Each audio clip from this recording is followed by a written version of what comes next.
كتاب الله دستوري كتاب الله دستوري وخير الخلق أسوتنا بسنته انجلى نوري لهدي الحق أرشدنا الحمد لله رب العالمين والصلاة والسلام على سيد الأنبياء والمرسلين أما بعد فقد قال الله تبارك وتعالى فأعوذ بالله من الشيطان الرجيم حاميم والكتاب المبين إنا أنزلناه في ليلة مباركة إنا كنا منذرين فيها يفرق كل أمر حكيم وقال تعالى ووصينا الإنسان بوالديه حسنا صدق الله العظيم بزرگان محترم اور عزیز ساتھیوں اور بھائیوں اور دوستوں، اس رب کائنات کا بے پناہ احسان اور شکر ہم بندوں اور غلاموں کو ہر آن بجا لاتے رہنا ہے، جس نے مجھے اور آپ کو ایمان کی اور اسلام کی دولت عطا فرمائی۔ ہمارا دین اور ہمارا مذہب، ہمارا عقیدہ اور ہماری ساری محبتیں سب سے بڑھ کر اللہ رب العزت کے لیے خاص ہونا چاہیے۔ اسی رب نے پوری کائنات کو تنہا اور اکیلا پیدا فرمایا، اس کا کوئی ساتھی نہیں، ساجھی نہیں، شریک نہیں، اور اس کو کسی مشورے کی ضرورت نہیں۔ اسی طرح سے ایمان کا دوسرا جز ہے نبیوں کے سردار، انبیاء کے امام، تاجدار مدینہ، سرکار دو عالم، امام الانبیاء محمد الرسول اللہ صلی اللہ علیہ وسلم اس دھرتی اور کائنات میں اللہ کے آخری پیغمبر اور رسول اور بندے کی حیثیت سے قریباً 1500 سال پہلے ملک عرب کے شہر مکہ المکرمہ میں پیدا ہوئے۔ اللہ نے آپ کو آخری گھڑی اور قیامت کی صبح تک اپنا رسول اور پیغمبر بنا کر بھیجا، آپ پر نبوت کو ختم فرما دیا۔ اب کوئی اللہ کا رسول اور نبی اس دنیا کے اندر نہیں آئے گا۔ اگر کوئی دعویٰ کرتا ہے تو وہ جھوٹا اور کاذب ہے، اللہ کے رسول سے اس کا کوئی تعلق نہیں۔ پوری دنیا کے انسانوں کے لیے پروردگار عالم نے اعلان کر دیا اليوم اکملت لکم دینکم واتممت علیکم نعمتی ورضیت لکم الاسلام دینا۔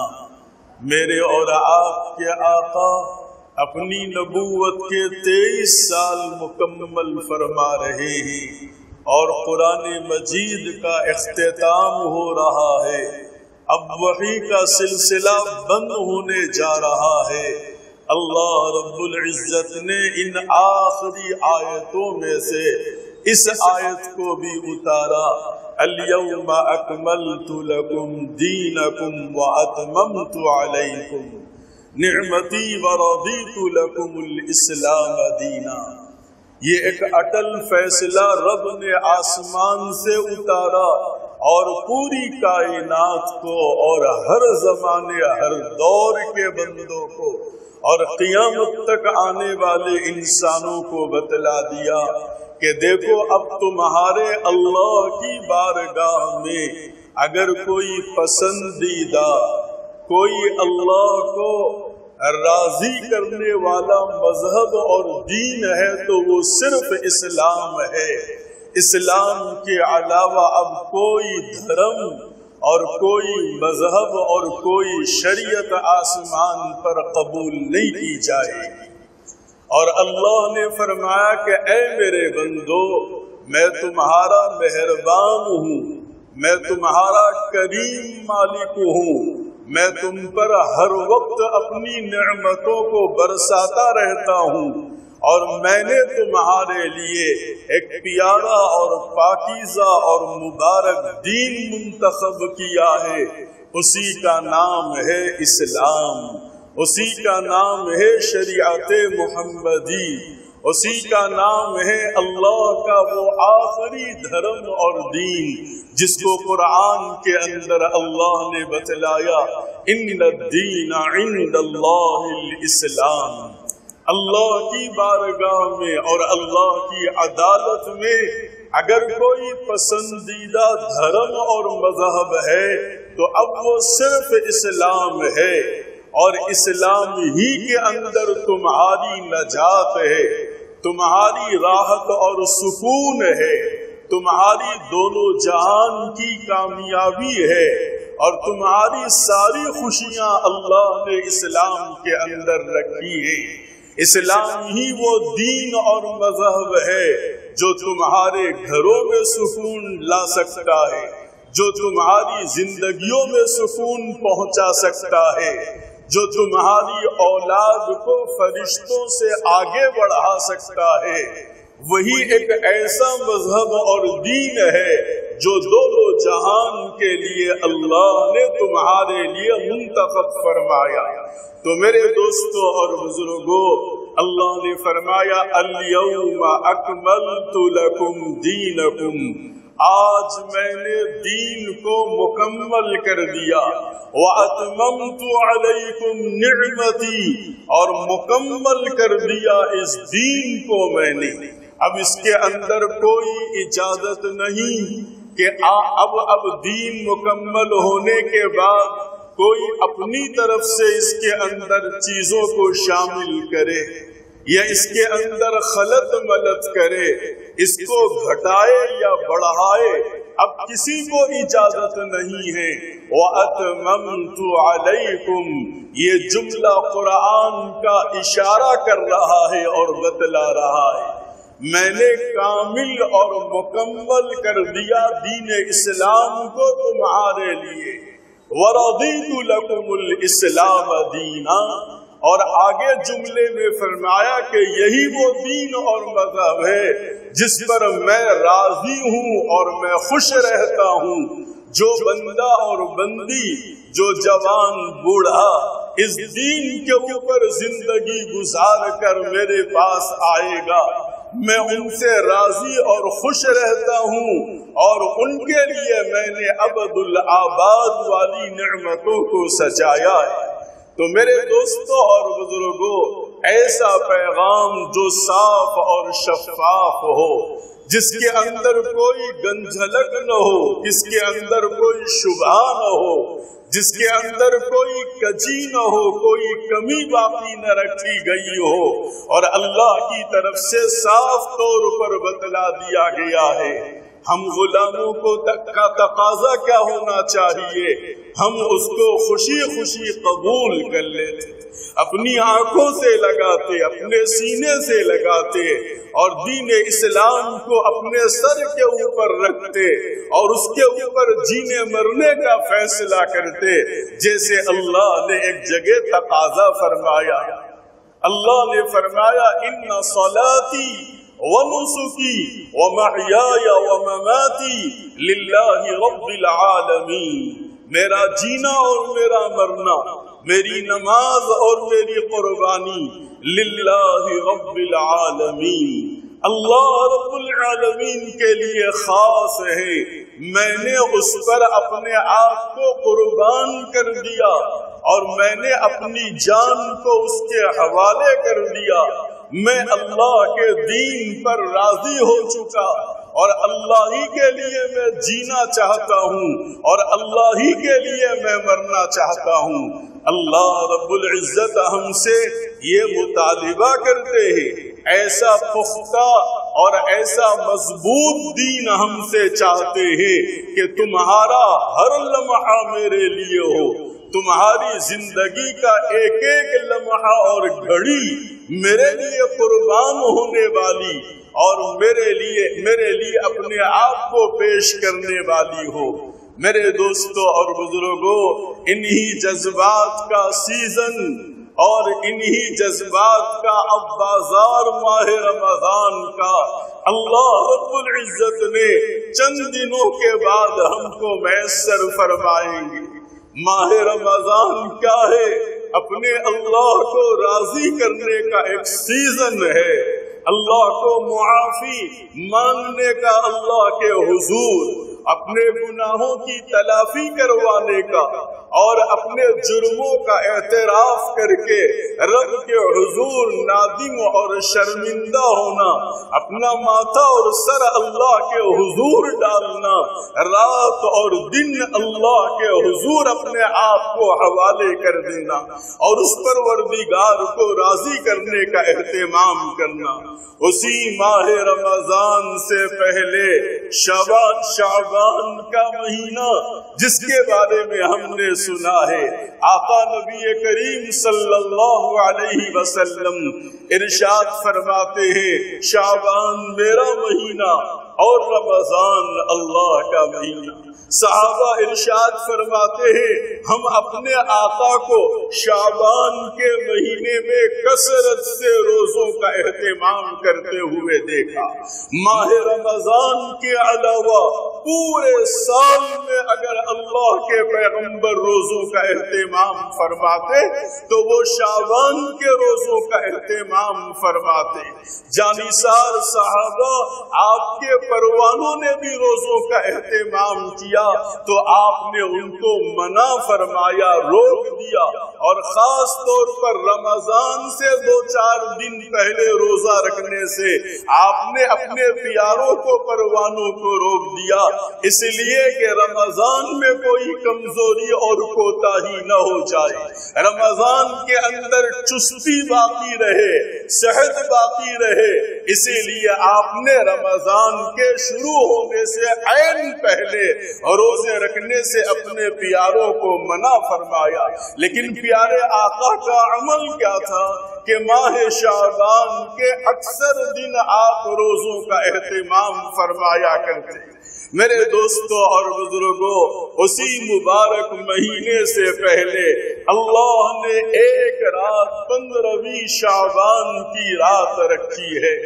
یہ 15ویں شعبان کی رات جس کو دنیا شب برات کے نام سے جانتی ہے، برات کے معنی چھٹکارے کے، آزاد کر دینے کے، معاف کر دینے کے، درگزر کر دینے کے، اپنے جود و عطا اور رحم و کرم کی بارش اور دریا بہانے کے، یہ وہ ایسی عظیم اور مبارک رات جس کے اندر اللہ کا جود و عطا اور اللہ کی سخاوت اور اللہ کی دریائے رحمت جوش مارتی ہے اور ہر بندے کو معاف کرنے کے لیے تیار رہتی ہے۔ پروردگار عالم اپنے بندوں پر خصوصی توجہ فرماتے ہیں، خاص طور پر جو بندے اس رات کے اندر دعاؤں میں ہوتے ہیں، ذکر و اذکار میں ہوتے ہیں، نوافل کے اندر ہوتے ہیں، قضا نمازوں کو ادا کرنے کے اندر ہوتے ہیں، قرآن پاک کی تلاوت کے اندر ہوتے ہیں۔ میرے دوستوں اور بزرگوں، پروردگار عالم اس مبارک رات کے اندر اپنے بندوں پر خصوصی نگاہ کرم فرماتے ہیں۔ علماء نے فرمایا اس رات کا اشارہ سورہ دخان کی ابتدائی آیت کے اندر حامیم والکتاب المبین انا انزلناہ فی لیلۃ مبارکۃ انا کنا منذرین، یہ ایسی مبارک اور عظیم رات ہے جس کے اندر فیہا یفرق کل امر حکیم، بندوں کا سال بھر کا فیصلہ کیا جاتا ہے، بندوں کا رزق لکھا جاتا ہے، بندوں کی حیات اور موت لکھی جاتی ہے، اور بندوں کے بارے میں فیصلہ جو پہلے سے ہو چکا ہوتا ہے فرشتوں کے حوالے کر دیا جاتا ہے. موت کے فرشتے کو مرنے والوں کی لسٹ اور فہرست دے دی جاتی ہے, پیدا ہونے والوں کی لسٹ دے دی جاتی ہے, اور کتنا کس کا رزق ہوگا اور کس کے ساتھ کیسے حالات آئیں گے. یہ عظیم اور مبارک رات شب قدر کے اندر اللہ کی طرف سے یہ محکموں کو, شعبہ جات کو, ان کے جو فرشتے ہیں ان کے حوالے کیا جاتا ہے. اگلے سال تک کون رہے گا, کون دنیا سے چلا جائے گا اور کون دنیا میں آئے گا, کس کو کتنا رزق ملے گا, اللہ کی طرف سے فرشتوں کے حوالے کر دیا جاتا ہے. میرے دوستوں اور بھائیوں, اللہ کے پیارے آقا, اللہ کے پیارے نبی, ہم سب کے امام الانبیاء محمد الرسول اللہ صلی اللہ علیہ وسلم ارشاد فرماتے ہیں, ماں جان سیدہ عائشہ رضی اللہ عنہا فرماتی ہے, آقا گھر کے اندر تھے اور مجھ سے جدا ہو گئے اور بقیع قبرستان کے اندر پہنچ گئے. میں نے آپ کو تلاش کیا یہاں تک کہ میں قبرستان کے قریب پہنچی اور میں نے اپنے آقا کو بقیع قبرستان کے اندر پایا. میں لوٹ کے اپنے حجرے کے اندر آئی, پیارے آقا محمد الرسول اللہ صلی اللہ علیہ وسلم میرے حجرے کے اندر آئے اور پھر آپ نے ارشاد فرمایا کہ اے عائشہ, آج ایسی عظیم اور مبارک رات ہے, پروردگار عالم بے شمار بندوں کو جہنم سے آزادی اور خلاصی عطا فرما دیتے ہیں. آپ نے مثال دینے کے لیے اس قبیلے کی مثال بیان فرمائی جن قبیلے کے اندر بکریوں کے پالنے کا رواج تھا اور بہت زیادہ وہ قبیلہ بکریوں کو پالا کرتا تھا. آقا نے فرمایا اس قبیلے میں جتنی بکریاں ہیں ان کے بال جتنے ہیں, اللہ رب العزت اتنوں کی آزادی آج کی رات کے اندر فرماتے ہیں. آپ ایک مثال کے طور پر بیان فرما رہے تھے, ورنہ تو بے شمار بندوں کو اللہ رب العزت اس رات کے اندر آزاد فرماتے ہیں. شب برات کیا ہے؟ یہ مقدمہ ہے, ماہ رمضان کا مقدمہ ہے, مقدمہ ہے رمضان. اب یہاں سے رمضان کے انوار و برکات شروع ہو جاتے ہیں اور بندوں کو ہر اعتبار سے ماہ رمضان کے لیے تیار رہنا چاہیے, چوکنا رہنا چاہیے, اپنے رب کے حضور پہنچنے کا اہتمام کرتے رہنا چاہیے. میرے دوستوں اور بھائیوں, پیارے آقا امام الانبیاء تاجدار مدینہ سرکار دو عالم صلی اللہ علیہ وسلم نے جہاں اس رات کی خصوصیت کو بیان فرمایا, فضیلت کو بیان فرمایا, اللہ کے جود و کرم کو بیان فرمایا, اللہ کی سخاوت کو بیان فرمایا, وہیں آقا نے اپنی امت کو آگاہ فرمایا, چوکنا اور بیدار کیا کہ اس ایسی مبارک اور عظیم رات کے اندر بھی کچھ ایسے بندے ہیں جو اللہ کی جود و عطا سے, اللہ کی عطاؤں سے, سخاوت سے محروم کر دیے جاتے ہیں, مسترد کر دیے جاتے ہیں, نکال دیے جاتے ہیں رب کی عدالت سے.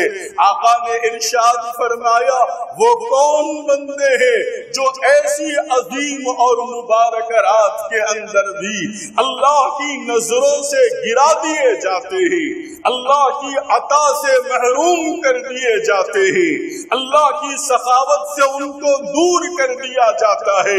آقا نے فرمایا اللہ کے ساتھ شرک کرنے والا, اللہ کے ساتھ کسی اور کو شریک کرنے والا یہ ایسا مجرم اور گنہگار ہے کہ ایسی عظیم اور مبارک رات کے اندر بھی بخشا نہیں جائے گا, معاف نہیں کیا جائے گا. رب ان کو محبت کی نظر سے نہیں دیکھیں گے. میرے بھائیوں, ہم غور کریں, ہم شرک کو ہلکا گناہ سمجھتے ہیں، ہم شرک کو معمولی گناہ سمجھتے ہیں۔ ہم کو بہت فکر کرنا چاہیے اور ہم کو چوکنا اور احتیاط سے رہنا چاہیے۔ شرک کیا ہے آپ اہل علم سے معلوم کریں، علماء سے معلوم کریں شرک کس کو کہتے ہیں۔ آج انیک طرح کے شرک پیدا ہو گئے، انیک طرح کے شرک کے اندر قوم مسلم مبتلا ہو گئی ہے۔ میں دوسری قوموں کا تذکرہ نہیں کر رہا، میں مسلمانوں کا تذکرہ کر رہا ہوں۔ مسلمان شرک کی گناہ کے اندر مبتلا ہے اور شرک کی ایسی عظیم گناہ میں اپنے آپ کو ڈالے ہوئے ہیں۔ میرے دوستوں اور بزرگوں، آقا نبی کریم علیہ السلام کی دعوت کیا تھی؟ آپ کا پیغام کیا تھا؟ ایھا الناس قولوا لا الہ الا اللہ، اے لوگوں سب کو چھوڑو اور ایک اللہ کی طرف آؤ، ایک رب کو اپنا معبود جانو اور ایک رب کے قدموں میں اور ان کے حضور اپنا سر اور اپنے جسم کو ڈال دو اور سب کا انکار کرو۔ کرنے دھرنے والا، نفع نقصان والا، موت و حیات کا دینے والا، صحت اور بیماری کا عطا کرنے والا، خوشیوں کا اور رنج کا ڈالنے والا، کاروبار کا بنانے اور بگاڑنے والا، تمہاری ضرورتوں کو پورا کرنے والا صرف اکیلا اللہ ہے۔ اللہ کے علاوہ کوئی تمہارا پرسان حال نہیں، کوئی تمہارا مددگار نہیں، کوئی تمہاری آہوں کو سننے والا نہیں، کوئی تمہاری دعاؤں کو قبول کرنے والا نہیں، کوئی تمہارے گھر کی مصیبتوں کو ہٹانے والا نہیں، کوئی تمہارے بچوں اور تمہاری بیماریوں کو صحت سے بدلنے والا نہیں، کوئی تم کو کاروبار میں ترقی دینے والا اور تمہارے رزق کو بڑھانے والا نہیں۔ صرف ایک اللہ کی ذات ہے جو یہ ساری چیزیں کرتے ہیں۔ میرے دوستوں اور بھائیوں، آقا کا سب سے پہلا پیغام تھا مسلمانوں، ہم سب اس پر غور کریں۔ میرے نبی کی دعوت کیا تھی؟ مکہ المکرمہ کے اندر ایھا الناس قولوا لا الہ الا اللہ، اے لوگوں ایک اللہ کو اپنا رب جانو اور ایک اللہ کو اپنا معبود جانو اور سب سے منہ پھیر لو اور ایک اللہ کی طرف آؤ۔ اس دعوت کے اوپر نبی پر کتنی پریشانیاں آئی اور کتنا آپ کو دکھوں کا سامنا کرنا پڑا اور کیسی تکلیفوں کا آپ کو سامنا کرنا پڑا۔ مسلمانوں، کیا تم نے اپنے نبی کے طائف کا میدان بھول گئے ہو؟ وہ پیارے آقا مکہ سے چل کر طائف کو گئے تھے اور وہاں کے لوگوں کو جب یہ پیغام دیا تھا کہ لوگوں اللہ کو کا اقرار کرو اور بتوں کو چھوڑو، اللہ کے علاوہ سب کا انکار کرو، تو وہی طائف کی گلیاں، وہی طائف کے بازار جس میں نبیوں کا سردار آگے چل رہا تھا اور وہاں کے اوباش و بدماش نوجوان میرے نبی کے اوپر پتھر برسا رہے تھے، لہو لہان ہو گئے، زخموں سے چور ہو گئے۔ آپ غور کرو آخر قصور کیا تھا؟ نبی کا قصور کیا تھا؟ نبی نے ان کو کیا کہا تھا جس کی وجہ سے نبی کے ساتھ ان کا یہ معاملہ ہوا؟ نبی نے یہی تو کہا تھا کہ بتوں کو چھوڑو، مزاروں کو چھوڑو، چادروں کو چھوڑو، غیروں سے مانگنے کو چھوڑو اور ایک اللہ سے مانگنے کی عادت ڈالو اور ایک اللہ کے حضور اپنا ماتھا ڈالو۔ یہی تو پیغام تھا نبی کا۔ کیا نبی کا ان کے خاندانی دشمنی تھی؟ کیا محلے والی دشمنی تھی؟ کیا کوئی رشتہ داری دشمنی تھی؟ نہیں میرے دوستوں اور بزرگوں، نبی نے جو ان کو بتلایا وہ انیک خداؤں کو پوجا کرتے تھے۔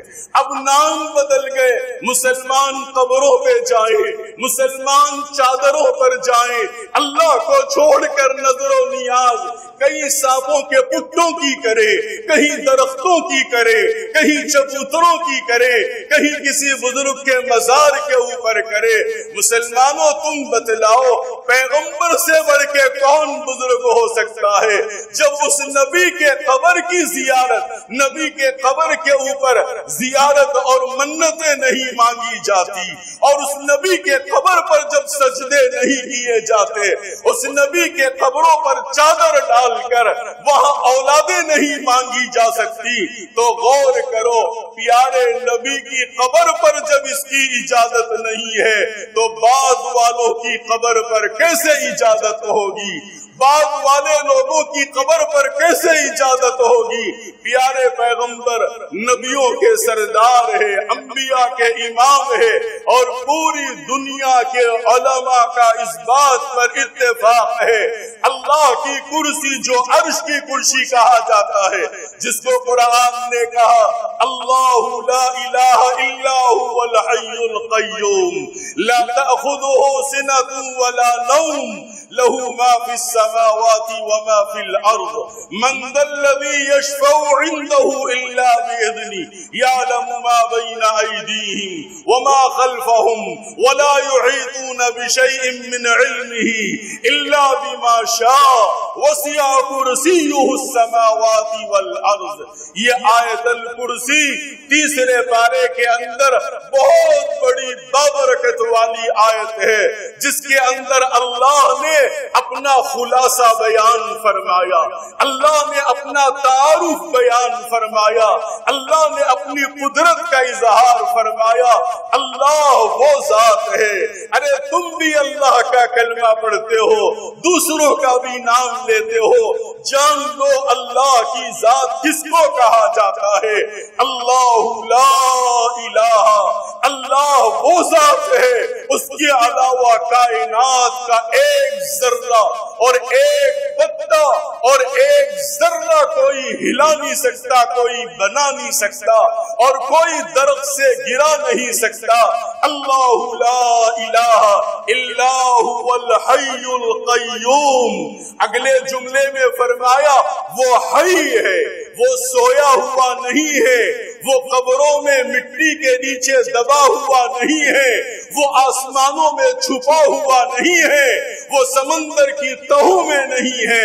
هو الحی القیوم، وہ حی اور قیوم ہے، وہ ہر وقت اپنی کائنات کے اوپر نظر جمائے ہوئے ہے، تمہارا کوئی عمل اس سے چھپا ہوا نہیں ہے۔ رات کے اندھیرے میں بند کمرے میں تم اپنے بستر پر آرام کرتے ہو، اور جو خواب تم دیکھتے ہو وہ بھی وہ رب جانتا اور دیکھتا اور سنتا ہے تمہاری حرکتوں کو۔ وہ حی اور قیوم ہے، لا تأخذہ سنۃ ولا نوم۔ آگے فرمایا اس کو نیند تو کیا، اس کو اونگ بھی نہیں آتی۔ نیند سے پہلے آدمی کے اندر سستی آتی ہے اور اونگ آتی ہے۔ اللہ نے قرآن میں اس کو بیان فرمایا، تم سمجھتے ہو وہ ہزاروں سالوں سے ہے، وہ تھک چکا ہے کائنات کو چلاتے چلاتے، ہو سکتا ہے کہ اس کو کوئی سستی آ گئی ہو، کچھ دیر وہ آرام کرے گا۔ اللہ نے اس کا جواب دیا لا تأخذہ سنۃ ولا نوم۔ وہ ذات، وہ اللہ ایسی ذات ہے جس کو نیند تو نیند ہے، نیند سے پہلے تم جو اونگتے ہو اللہ کو اونگ بھی نہیں آتی۔ میرے دوستوں اور بزرگوں، پھر آگے اللہ نے ارشاد فرمایا لا تأخذہ سنۃ ولا نوم لہ ما فی السماوات وما فی الارض۔ یہ اتنا بڑا آسمان جو چھت بنایا تمہارے لیے، اور اتنی بڑی زمین جس کو فرش بنایا تمہارے لیے، اور اس زمین کو قائم رکھنے کے لیے پہاڑوں کو کیل کی طرح سے ٹھوک دیا ہے، اور پھر تمہاری راحت کے لیے سمندروں کو حوض بنایا، تالابوں کو حوض بنایا، اور پھر دریاؤں کے ذریعے سے پانی کو ایک جگہ سے دوسری جگہ چلایا۔ میرے بندے ایک جگہ نہیں، دنیا کے چپے چپے میں پھیلے ہوئے ہیں، ان کو پانی کی ضرورت پڑے گی، اللہ نے دریاؤں کو چلایا اور تالاب کی شکل میں حوض کو قائم فرمایا، اور پھر انہی سمندروں کے اندر سے ابر کو اللہ نے لایا، پھر ابر کے ذریعے سے پانی کو اٹھایا، اور جہاں میرے بندوں کو پانی کی ضرورت ہوگی اور میرا جہاں حکم ہوگا وہاں پانی کو اللہ نے برسایا۔ میرے دوستوں اور بزرگوں، کبھی غور کیا یہ کارخانہ کون چلا رہا ہے؟ اس کے پیچھے کون ذات ہے جو اتنی بڑی کائنات کی تنہا مالک ہے؟ اللہ نے قرآن میں اس کو یاد دلایا۔ ہم مسلمانوں کی بدقسمتی ہے، ہم قرآن نہیں پڑھتے، ہم قرآن میں غور نہیں کرتے، ہم نے اس کو مردوں کی کتاب بنا کے رکھا ہے۔ ہم نے اپنے بچوں کے سینوں کو قرآن سے محروم کر دیا ہے، اسی لیے تو ہر جگہ ہم دھکے کھا رہے ہیں، رسوا ہو رہے ہیں، ذلیل ہو رہے ہیں، مار پڑ رہی ہے مسلمانوں کو۔ جس قوم کے اوپر یہ ذمہ داری ڈالی تھی اسی قوم نے آسمانی کتاب کو چھوڑ دیا۔ اغیار کی کیا شکایت کرو گے؟ خود ہمارے بچے انگریز بن کے پھرتے ہو، ہمارے بچے یہودی بن کے پھرتے ہو، ہمارے بچے کرسچن بن کے پھرتے ہو، ہمارے بچے دین سے بیزار ہو۔ میرے دوستوں اور بزرگوں، یہ مار جو پوری دنیا کے اندر مسلمانوں پر پڑ رہی ہے یہ ہماری غفلتوں کی وجہ سے، ہمارے جرم کی وجہ سے۔ اللہ نے بہت لمبا وقت دیا تھا، جوانیاں ڈھل گئی لیکن کلمہ تک پڑھنا نہیں آتا۔ دعویٰ کیا ہے کہ ہم خاندانی مسلمان ہیں، نہیں چلے گا اب میرے دوستو، اب نہیں چلے گا، اس دنیا میں بھی نہیں چلے گا، آخرت کے اندر بھی نہیں چلے گا۔ بس وہی بندے کامیاب ہوں گے جو اللہ کی مانیں گے، اللہ کی سنیں گے اور اللہ کے حکموں پر عمل کا اہتمام کریں گے۔ اللہ رب العزت نے ہر چیز کو واضح کر دیا اور کھول کھول کے بیان کر دیا، اپنی قدرت کا اظہار فرمایا۔ یہ رات اور دن کا نکالنے والا، یہ سمندروں سے منو پانی کو اٹھانے والا اور پھر ابروں کو چلانے والا، اور پھر ہم جہاں حکم دیتے ہیں وہاں ابر کا پانی کو برسانے والا، اور ایک دم ہی پانی کو اونڈیل نہیں دیتا۔ میرے بندے مر نہ جائیں، دب نہ جائیں، میرے بندے سانس اکھڑ نہ جائیں۔ پھر اللہ نے نظام کیسے قائم فرمایا، پانی کو برسایا بوندوں کی شکل میں، قطروں کی شکل کے اندر، ابروں کے ذریعے سے اونڈیل نہیں دیا کہ میرے بندوں کی بستیاں غارت ہو جائیں۔ میرے دوستو، رب کا نظام تو دیکھو، رب کی قدرت تو دیکھو۔ ایسے اللہ کو چھوڑ کر کہاں سانپوں کے بلوں پر جاتے ہو، کہاں مزاروں پر جاتے ہو، کہاں قبروں پر جاتے ہو۔ میں جانتا ہوں آپ نہیں جاتے، آپ کے گھر والیاں نہیں جاتی، لیکن میں دیکھ رہا ہوں اس شہر کے اندر بہت سی برقع پوش عورتیں قبروں کے پاس جا کر بیٹھتی ہیں اور ان سے مانگتی ہیں، وہاں نیازیں کرتی ہے۔ یہ شرک اور حرام ہے اور گناہ ہے، اور ایسے گناہ کرنے والیاں شب برات کے دن بھی معاف نہیں کی جائیں گی۔ مجھے بتاؤ، میرے پیغمبر کی قبر پر جب یہ کام نہیں کیا جا سکتا، آپ کے پیاروں ابو بکر کی قبر پر نہیں کیا جا سکتا، عمر کی قبر پر نہیں کیا جا سکتا، عثمان کی قبر پر نہیں کیا جا سکتا، آپ کے پیارے نواسوں کی قبر پر نہیں کیا جا سکتا، تو پھر یہ کہاں سے آ گئے جن کا پتہ بھی نہیں، بس ولی بن کے خواب میں کھڑے ہو گئے، دوسرے دن چادر ڈال دی گئی اور مٹی لیپ دی گئی اور پھر ہجوم جانا شروع ہو گیا۔ نہیں میرے دوستوں اور بزرگوں، ایسا شرک بھی اللہ معاف نہیں فرمائیں گے۔ خاص طور پر نبی کریم امام الانبیاء محمد الرسول اللہ نے شب برات کے بارے میں فرمایا، شرک کا کرنے والا اللہ کبھی اس کو معاف نہیں کرے گا۔ قرآن میں کہا، ان الشرک لظلم عظیم، اے میرے بندو، شرک بہت بڑا ظلم ہے، ظلم عظیم قرآن اس کو کہہ رہا ہے۔ دوسرے گناہ اگر اللہ چاہے گا تو معاف کر دے گا، لیکن شرک والا گناہ معاف نہیں کرے گا۔ حضرت لقمان نے اپنے بیٹے کو نصیحت کرتے ہوئے کہا اذ قال لقمان لابنه وهو يعظه یا بني لا تشرك بالله، اے میرے بیٹے اللہ کا پارٹنر کسی کو مت بنانا، اللہ کا شریک کسی کو مت بنانا، اللہ کے علاوہ کسی سے مت مانگنا۔ اللہ نے لقمان کی نصیحت کو قرآن کا حصہ بنا دیا اور قرآن کا جملہ بنا دیا، اور 21ویں پارے میں سورہ لقمان کے نام سے مستقل سورت موجود ہے جس میں حضرت لقمان نے اپنے بیٹے کو، لخت جگر کو اور دل کے ٹکڑے کو جو نصیحتیں فرمائی، اس کے اندر ایک نصیحت یہ بھی کی اذ قال لقمان لابنه وهو يعظه یا بني لا تشرك بالله ان الشرك لظلم عظیم ووصينا الانسان بوالديه۔ دوسری نصیحت لقمان نے یہ کی اے میرے بیٹے اپنے ماں باپ کے ساتھ اچھا برتاؤ کرنا، اپنے ماں باپ کے ساتھ حسن سلوک کرنا، اپنے ماں باپ کے ساتھ نرمی کے ساتھ پیش آنا، اپنے ماں باپ کا خیال رکھنا۔ حضرت لقمان نے اللہ کے شرک کے بعد میں جو دوسری بات فرمائی یہ فرمائی کہ دیکھو اپنے ماں باپ کا خیال رکھنا اور ماں باپ کو راحت پہنچانا، ماں باپ کو سکون پہنچانا، اور ماں باپ کے سامنے اپنا لہجہ سخت مت کرنا، اپنا لہجہ سخت مت کرنا۔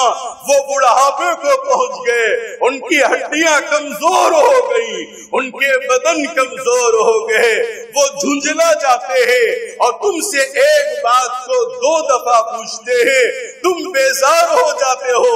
ارے اپنا بچپنا یاد کرو، تم ایک بات کو 50 دفعہ پوچھا کرتے، وہی ماں تھی جو تمہارا جواب دیتی، وہی باپ تھا جو تمہاری انگلی پکڑ کر بازار میں چلتا اور لوگوں کے درمیان فخر کرتا تھا یہ میرا بیٹا ہے، یہ میرا لخت جگر ہے۔ آج جب تم جوان ہو چکے، تمہارے بدن کے اندر قوت آ گئی اور وہ ماں باپ بوڑھے اور کمزور ہو گئے، اب تم کو ان کا خیال بھی نہیں اور ان کی راحت کی فکر بھی نہیں ہے، اور کبھی ان کے پاس جاتے آتے بھی نہیں ہو، اور اگر کوئی احسان بھی کرتے ہو تو احسان جتاتے ہو، وہ دوسرا بھائی نہیں کرتا۔ کیا میں ہی دوائی لا کر دوں؟ کیا میں ہی تمہاری دیکھ بھال کروں؟ کیا میں ہی تم کو کھانا پہنچاؤں؟ آج تو اولاد اپنے بوڑھے ماں باپ کو یہ کوستی ہے۔ میرے دوستوں اور بزرگوں، میں نے اس سے پہلے کہا دوستوں کے لیے ہوٹلوں میں بیٹھ کے ہزاروں کا بل بننا آسان ہے، اور اپنے بوڑھے ماں باپ بیمار کے لیے 1-2 ہزار کی دوائی لانا مشکل ہے، اور پھر احسان جتاتے ہیں۔ یاد رکھو ماں باپ کی نافرمانی کرنے والوں، اگر کسی نے ماں باپ کو ستایا ہو، پریشان کیا ہو، ان کے دل کو دکھ پہنچایا ہو، ابھی وقت ہے 2 دن کا شب برات سے پہلے ان کے پیر پکڑو اور ان کے پیروں میں اپنا سر ڈال کے ان کو معافی چاہ لو اور ان کو راضی کر لو، ورنہ تمہاری نمازیں اور تمہارا شب برات میں رونا اور شب برات میں دعائیں مانگنا اور شب برات میں ذکر و اذکار کرنا منہ پہ مار دیا جائے گا۔ نبی کا فرمان ہے کہ جو ماں باپ کو ستائے اور پریشان کرے، ان کے دل کو دکھ پہنچائے، اگرچہ 1000 خوبیاں کرے، لیکن شب برات میں اس کی دعا اللہ رب العزت قبول نہیں فرمائیں گے۔ ایسے ہی آقا نے فرمایا میوزک کا سننے والا، ناچ گانا کرنے والا، رشوت لینے والا، سود کھانے والا، باجا بجانے والا، تکبر کرنے والا، گھمنڈی انسان، اس کو بھی اللہ رب العزت شب برات کے اندر معاف نہیں فرمائیں گے۔ میرے دوستو، وہ ذات بڑی رحیم ذات ہے، وہ ذات بڑی مہربان ذات ہے، ذرا سی ہماری معافی کے اوپر وہ اپنی دریائے رحمت کو کھول دیتی ہے، رحمتوں کے دروازے کھول دیتی ہے۔ اگرچہ ہم سے 1000 طرح کے گناہوں، رات کے اندھیرے میں بیٹھ کر اس اللہ کے سامنے دو چار قطرے نکالو اور معافی کی بھیک مانگ لو، تمہارے سارے گناہ اللہ رب العزت ہمارے درگزر فرما دیں گے۔ وہ بڑی کریم اور رحیم ذات ہے، اس سے نا امید اور مایوس نہیں ہونا چاہیے۔ پچھلی زندگی کو مت دیکھو، اس کی رحمت کو اپنے سامنے رکھو۔ اسی نے اعلان کیا، یا عبادی الذین اسرفوا علی انفسہم لا تقنطوا من رحمت اللہ، اے میرے بندو میری رحمت سے مایوس مت ہونا، غمزدہ نہ ہونا، پریشان نہ ہونا۔ ہو گئے ہو تم سے گناہ، ہم معاف کر دیتے ہیں، تمہاری ایک معافی کے چاہنے پر ہم تمہارے سارے گناہ معاف کر دیتے ہیں۔ اللہ تعالی ہم سب کو عمل کی توفیق عطا فرماوے اور ہماری خطاؤں کو درگزر فرماوے۔ وآخر دعوانا الحمد للہ رب العالمین۔